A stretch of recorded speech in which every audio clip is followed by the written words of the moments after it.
Rayhanul-Rahim. Last time we talked about Jurayj, the monk from Bani Israel, and this time we're going to talk about Barsisa the monk, a total opposite lesson. Barsisa the monk is the example of what not to do. Many people who are new to Islam, and this whole series is for people who are new to Islam and new to learning about this religion, and Islam keeps spreading and there's so many new Muslims entering in, and also we can call them recommitting Muslims, maybe just born culturally Muslim, just starting to learn. The spiritual path in Islam can never be devoid or separated or divorced from the law. Barsisa was a type of spiritualist in the world of the Bani Israel, in which he focused solely on spirituality, and he actually dismissed the scholars of the Torah, and he dismissed the law of Moses, and he focused only on acts of worship.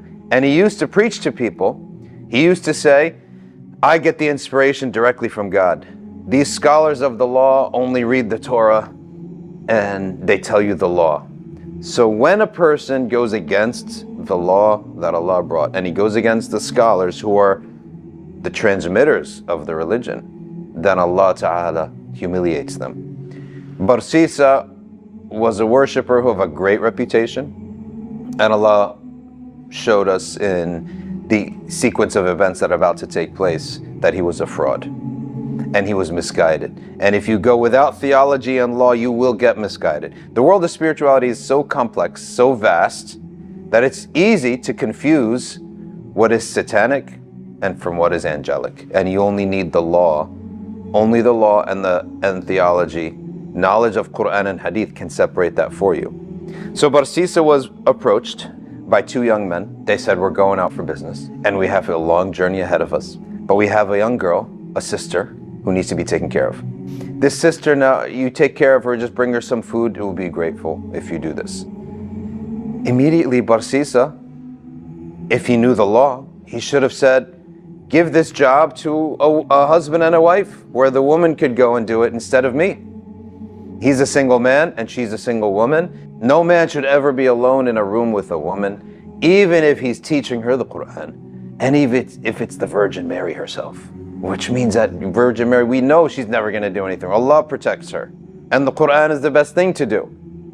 Even that, because Shaitan will do his work. And this is what happened. Barsisa, in the beginning, he did things right, and we shouldn't have taken the job in the first place, but he did things right. Put the food, knock, and he'd leave. Then he started, after a while, now Shaitan doesn't work on the first day or the first week. After some long period of time, he said, she might be getting bored. At least I'll knock, chit chat, see if she has any needs, then I'll leave. And he started doing that until they would talk a little bit more, until finally he said, let me come in and eat with her and keep her company because she must be so bored. One thing led to another after a period of months. So subtly is the work of Iblis. If he can get you to move away from the truth in ant step, that's the small distance away from truth he celebrates.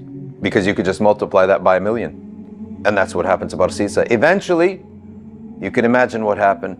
They became intimate with one another. And not just once, multiple times she became pregnant. A person falls into something once, Allah Ta'ala doesn't bring down the punishment right away. So she's not going to get pregnant from your first sin. No. Allah Ta'ala gives people a chance to repent. A man one time said to Sayyidina Ali, I'm about to be punished and get my punishment for theft. It was my first time. Ask Umar for reprieve. I won't do it again. So Sayyidina Ali told Sayyidina Umar the story.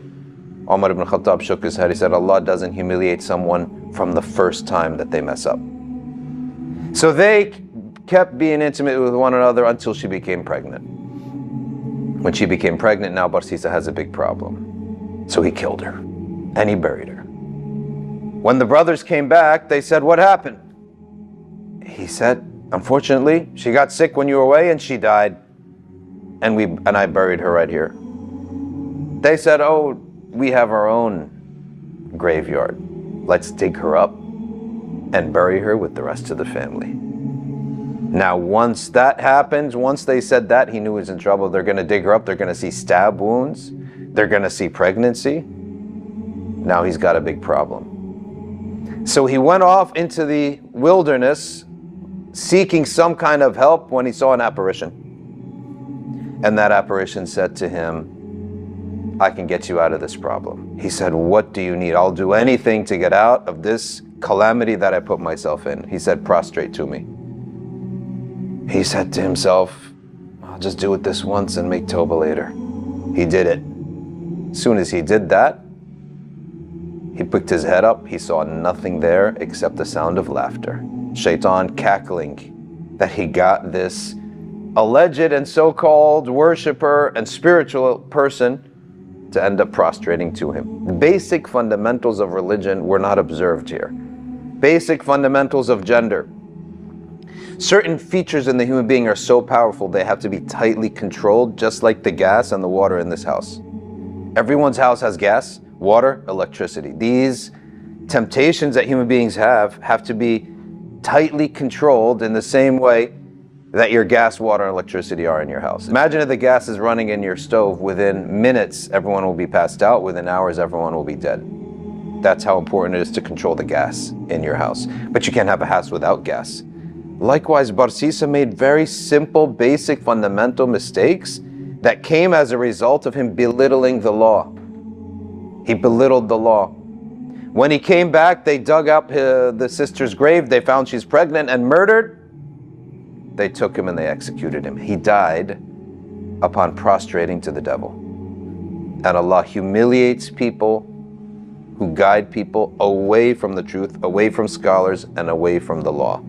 This series is for people learning about spirituality for the first time, trying to know what is a spiritual path. A lot of people are attracted to that element of Islam, but it has to be regulated no different than the water in your house. If there's a leak in your house, that could be a $50,000 problem if you don't tackle it quick. You can't have a house without water, but if you do, it has to be tightly regulated. And Islamic spirituality, the world of spirituality, can make a person have access to satanic spirituality as well as angelic, the angelic realm. It's not just one realm. Spirituality is not all good. It can also be very bad. And it could open you up to Satan and his whispers. So we need the law to regulate that.